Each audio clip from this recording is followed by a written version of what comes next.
जब बात आती है कि सर हमको है ना एडवांस मॉडल बताओ ये क्या होता है, ठीक है, तो आपको बता दूं सबसे पहले तो ऐसा कुछ भी नहीं है एडवांस जैसा।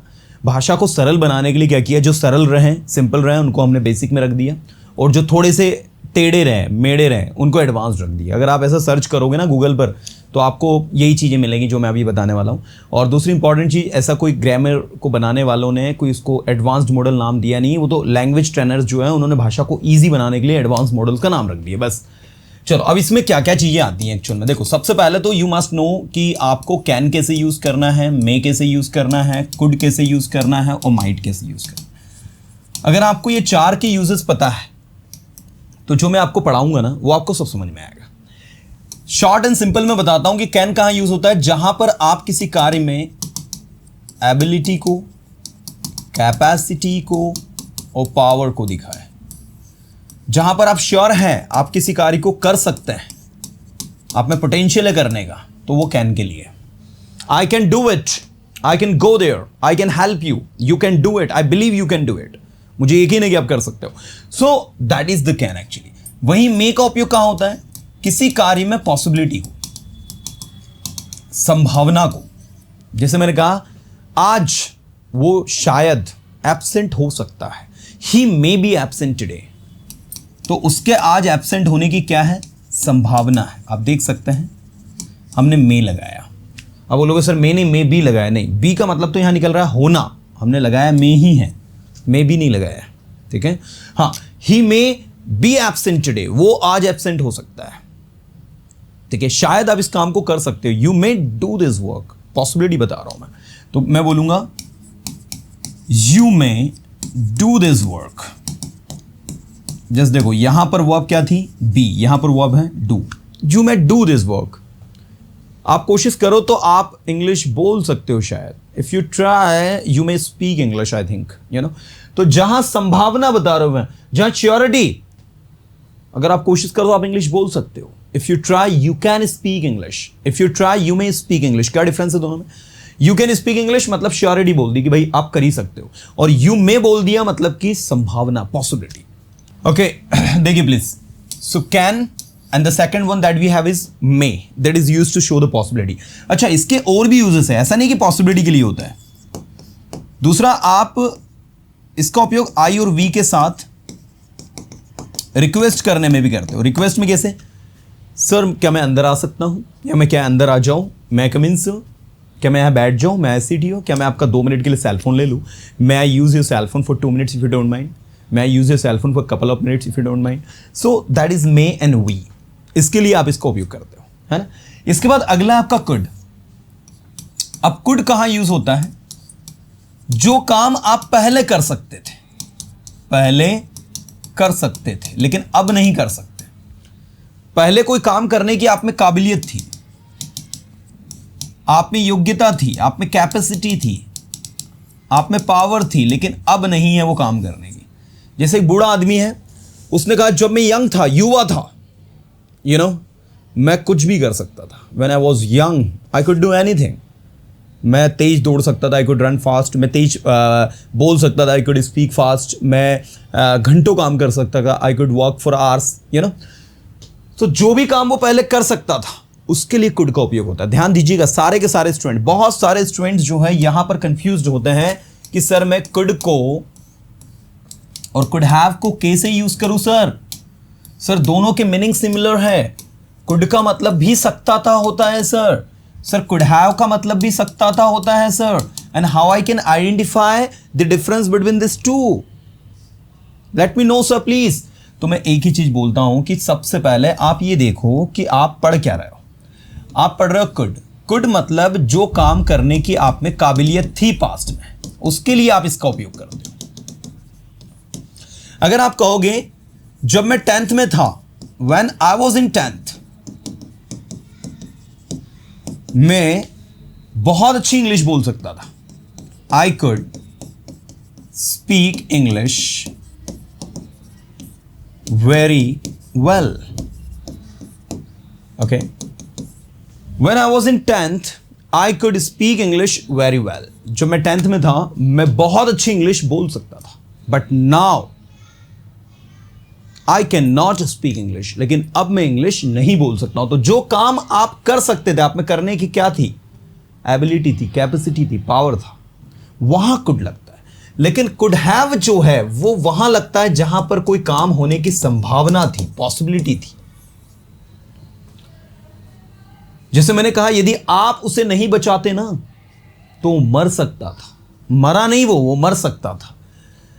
अगर आप उसे नहीं बचाते, if you had not saved him, ठीक है, if you had not saved him, वो मर सकता था। He could have died. ये रहा आपका सकता था। मरा क्या, वो नहीं, मर सकता था, उसकी संभावना थी। तो भैया संभावना के लिए कुड हैव लगता है।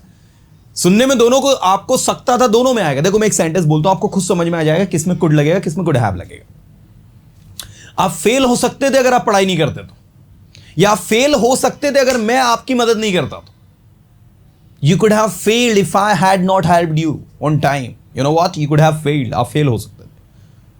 और ये वाला, मैं कुछ भी कर सकता था जब मैं छोटा था, मैं बड़ा हो गया हूं, मुझे कुछ भी करने से पहले सोचना पड़ता है। When I was young, I could do anything. But now I have grown up. I have to think twice to do something. You know what? I have to think twice before doing anything. मतलब अब मुझे कुछ करने से पहले 2 बार सोचना पड़ता है। But when I was young, I could do anything. मैं कुछ भी कर सकता था, मुझे कुछ भी करने की काबिलियत थी जब मैं छोटा था। So this is the way to identify the difference between could and could have. और could का यही यूज नहीं है, could के तो और भी यूज है भाई। could का दूसरा यूज क्या कहता है कि could का उपयोग you सेकंड पर्सन के साथ रिक्वेस्ट करने में होता है। रिक्वेस्ट में you का उपयोग होता है, याद रखना, you के साथ could लगता है। जैसे आप रिक्वेस्ट में आई के साथ क्या लगाते हो, मे लगाते हो। जैसे आप कहते हो क्या मैं जा सकता हूं, मे आई गो। लेकिन इसमें जब आप कहोगे क्या आप 2 मिनट वेट कर सकते हैं, could you wait for 2 minutes. सकते हो का मीनिंग दे रहा है रिक्वेस्ट में। देखो, क्या आप 2 मिनट वेट कर सकते हो, could you wait for couple of minutes.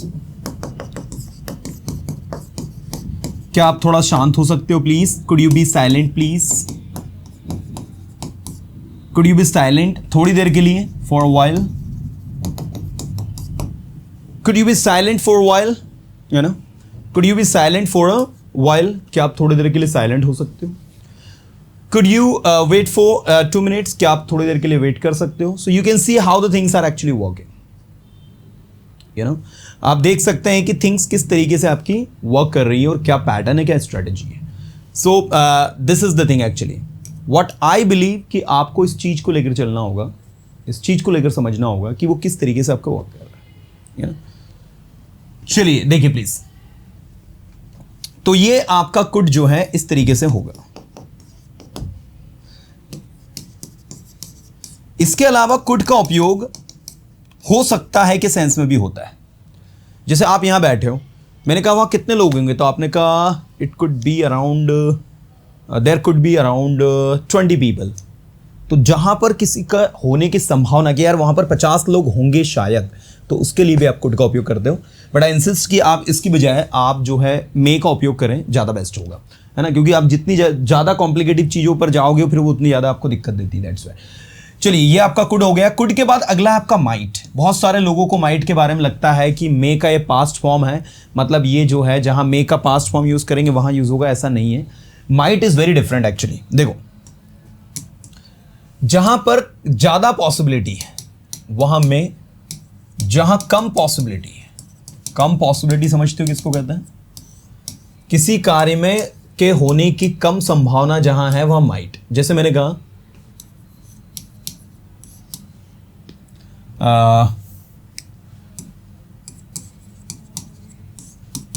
there is no cloud in the sky, it might rain now.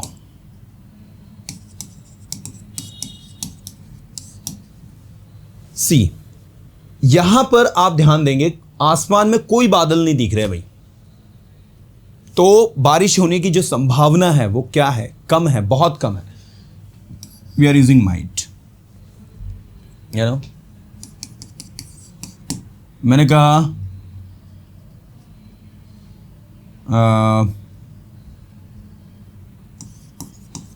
She is very weak in English.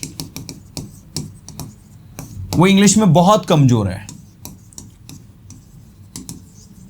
She might pass this test. ठीक है, वह अंग्रेजी में, English में बहुत वीक है और मुझे लगता है कि she might pass this test. मुझे लगता है शायद ही वो इस टेस्ट को क्या करेगी? पास करेगी. So this is might. She might pass this test. ठीक है, she might pass this test. So this is might. तो ये भी माइट, ये रहा आपका माइट. जहां कम संभावना है, जहां कम पॉसिबिलिटी है, ठीक है, उसके लिए आप माइट का उपयोग करते हो. चलो देखो, ये बात मैं सबसे पहले शुड की करता हूं. तो शुड मतलब क्या होता है? चाहिए. ध्यान देना सारे स्टूडेंट्स. मैंने कहा तुम्हें प्रैक्टिस करनी चाहिए. You should practice. लेकिन शुड हैव, तुम्हें प्रैक्टिस करनी चाहिए थी. You should have practised. तुम्हें वहां जाना चाहिए था. You should have gone there. तो शुड चाहिए, शुड हैव चाहिए था. शुड चाहिए, शुड हैव चाहिए था. ये इस तरीके से चलेगा आपका. मैंने कहा तुम्हें बोलना चाहिए. You should speak. तुम्हें बोलना चाहिए था. You should have spoken. तुम्हें पढ़ाना चाहिए. You should teach. तुम्हें पढ़ाना चाहिए था. You should have taught. है ना? ऐसे देखो, कुड. कुड मतलब सकता था. कुड हैव मतलब भी सकता था. कुड का एक और उपयोग होता है सका या पाया. तो अभी बता दिया मैंने आपको. वुड, कोई काम आप करते. यदि मैं डॉक्टर होता तो मैं लोगों का इलाज करता. ध्यान दो सारे के सारे student. If I were a doctor, ठीक है, मैं लोगों का इलाज करता. I would treat people. ठीक है. और वुड हैव कहां लगाओगे?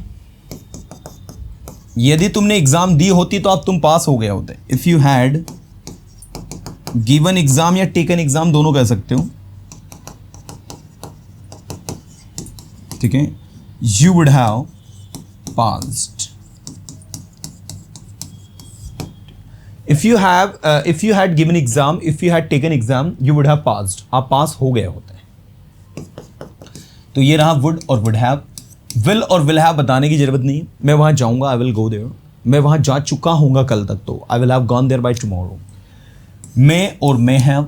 मैंने कहा शायद वो अभी घर पर होगा. ही मे बी, ये रहा मे, होगा के लिए. He may be at home now. This is actually may.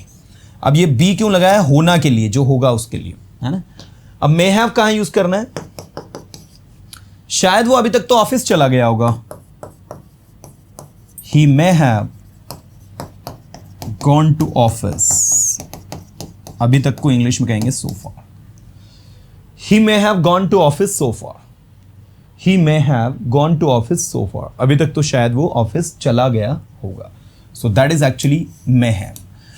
Next है आपका माइट और यहां पर होगा माइट हैव. अब माइट कैसे यूज होगा? जैसे मैंने कहा कि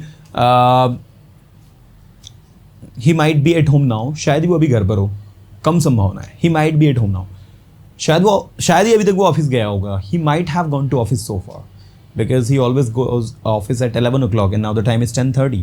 So I think he might have gone to office so far. शायद ही वो अभी तक ऑफिस गया होगा. So that is the way to work. इसके बाद नेक्स्ट है आपका शुड बी. भैया शुड बी दो तरीके से यूज होता है. एक शुड बी का उपयोग होता है पेसिव वॉइस में, ठीक है, और एक शुड बी का मतलब होता है होना चाहिए. तो पहले होना चाहिए वाला देखो. मैंने कहा तुम्हें ईमानदार होना चाहिए. You should be honest. तुम्हें अपने दोस्तों के साथ होना चाहिए. You should be with your friends. और पेसिव वॉइस में कैसे? इस काम को समय पर किया जाना चाहिए. This work should be done on time. This work should be done on time. इस काम को समय पर किया जाना चाहिए. तो should be done on time. That is actually the passive voice. ऐसे देखो कुड और कुड बी. एक तो आप इसको पेसिव वॉइस में यूज करोगे, कुड का पेसिव वॉइस बनाओगे तो कुड भी हो जाएगा, और दूसरा हो सकता है या हो सकता था, दिस इज कुड बी। मैंने कहा he could it you could be busy, आप बिजी हो सकते थे, you know, so this is the way to work. और कुड भी आपका संभावना के लिए भी यूज होता है, जैसे मैंने कहा वहाँ कोई हो सकता है, somebody could be there, just see, जाकर देखो एक बार, तो उस सेंस में भी आप संभावना के लिए भी कुड भी का उपयोग करते हैं। इसके बाद वुड भी कैसे यूज होगा,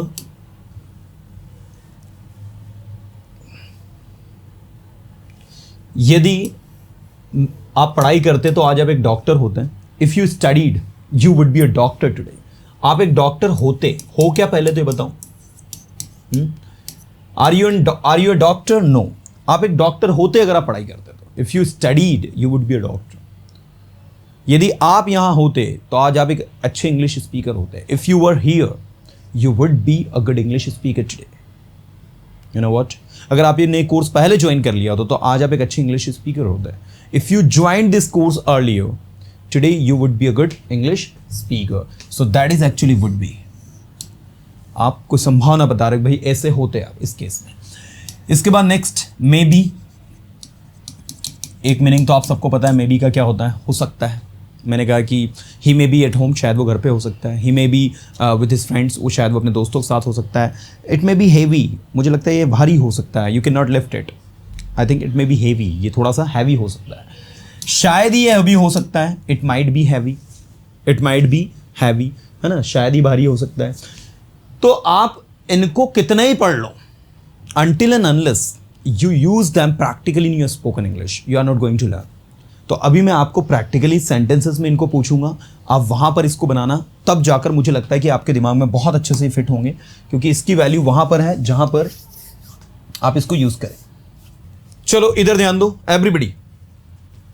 अब मैं आप लोगों से सेंटेंसेस पूछूंगा और आपको सेंटेंसेस में इन्हें बताना है, समझाना है, क्योंकि यही चीज पता है मैंने आपको 3-4 तरीके से बताई है। एक तरीका पता, मैंने ये वाला भी आपको बताया था, अगर आप लोगों ने सीखा हो तो, will be plus ing plus object, रहा होगा। याद आ रहा है कुछ? यहां मैंने लगाया था मे बी, यहां लगाया था मैंने माइट बी, मस्ट बी और वुड बी। ये पहला। दूसरा मैंने आपको बताया था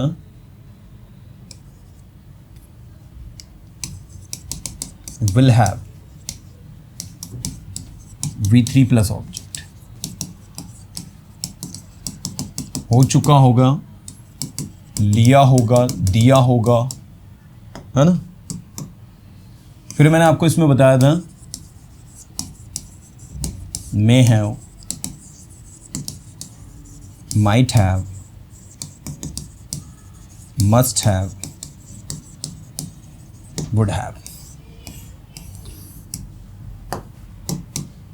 ऐसे देखो,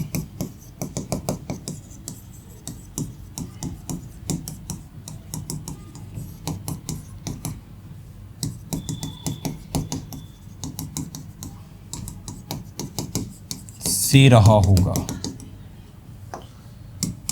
अब इसकी जगह पर आप यूज कर लो may have been,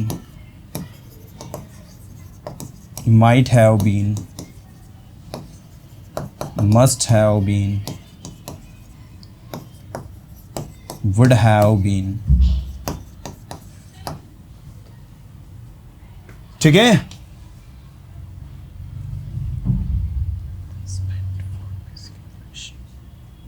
yes, 20 days तक हमने पढ़ा है बेसिक इंग्लिश में। चलो ये आपका हो गया फर्स्ट, ये हो गया सेकंड कॉन्सेप्ट और ये हो गया थर्ड कॉन्सेप्ट। अब इसकी मदद से जितना आपको बनाने सेंटेंस बनाओ, ठीक है।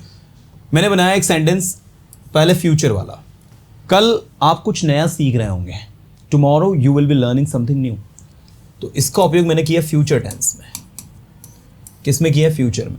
लेकिन may be, might be, must be और वुड बी ये फ्यूचर में यूज़ नहीं होंगे, प्रेजेंट में यूज़ होंगे, मीनिंग वही देंगे, देख लेना। मे बी के बाद भी आईएनजी लगेगा प्लस ऑब्जेक्ट, लेकिन यहां लग जाएगा शायद रहा होगा, ठीक है, शायद वो सो रहा होगा, he may B sleeping now, शायद आप खाना खा रहे होंगे, आई think you may be eating food, मुझे लगता है आप टीवी देख रहे होंगे, है ना अभी, आई think you may be watching TV. जैसे मैं आपसे अभी बात कर रहा हूँ क्लास में और मैंने आपसे कहा कि शायद अभी आप कुछ कर रहे होंगे, है ना, इसलिए आप बात नहीं कर पाओगे मुझे लगता है, I think you may be doing something that's why you won't be able to talk to me. तो शायद आप अभी कुछ कर रहे होंगे, so that is may be, शायद ही आप कुछ कर रहे होंगे, शायद ही आप कुछ कर रहे होंगे, कम संभावना है, तो शायद ही के लिए लगेगा might be, you might be doing something. निश्चित ही आप कुछ कर रहे होंगे, निश्चित ही आप कुछ कर रहे होंगे, you must be doing something, और आप कुछ कर रहे होते, you would B doing something, ठीक है, आप कुछ कर रहे होते, you would B doing something, निश्चित ही आप कुछ कर रहे हैं, you must be doing something,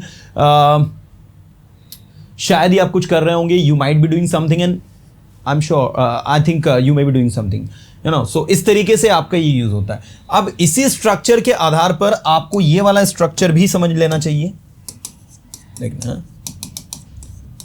will be plus object, होगा, होगी, होंगे।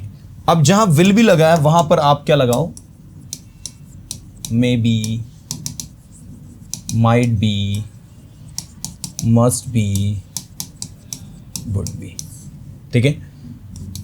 तो ये देखो, ये एक अलग स्ट्रक्चर, इसमें आईएनजी नहीं लग रहा है, उसमें मे बी के बाद में क्या लग रहा था, आईएनजी, तो यहां हो जाएगा शायद होगा।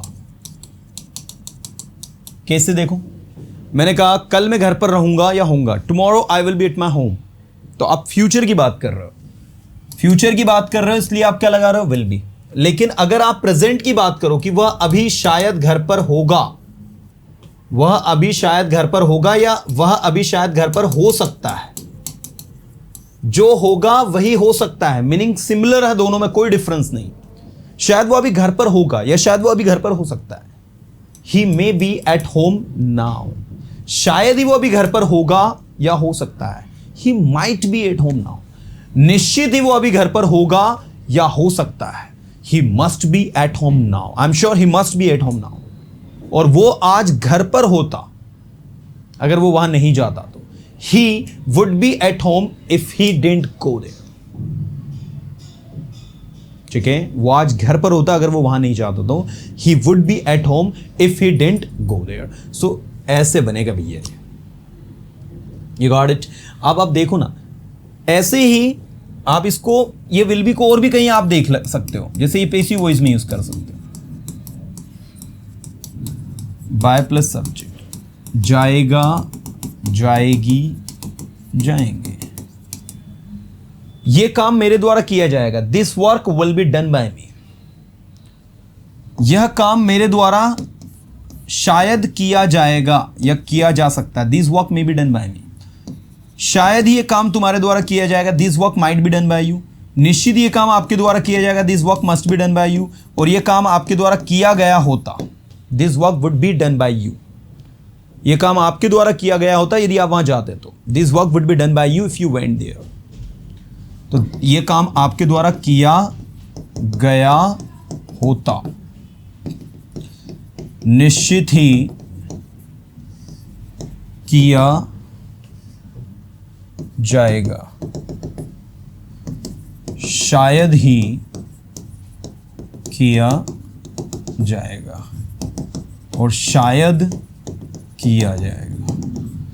तो ये वाला विल बी, ये वाला विल बी और ये वाला विल बी, तीनों विल बी के साथ में आप ध्यान से देखोगे तो अलग अलग सिचुएशन में अलग अलग स्ट्रक्चर आ रहे हैं।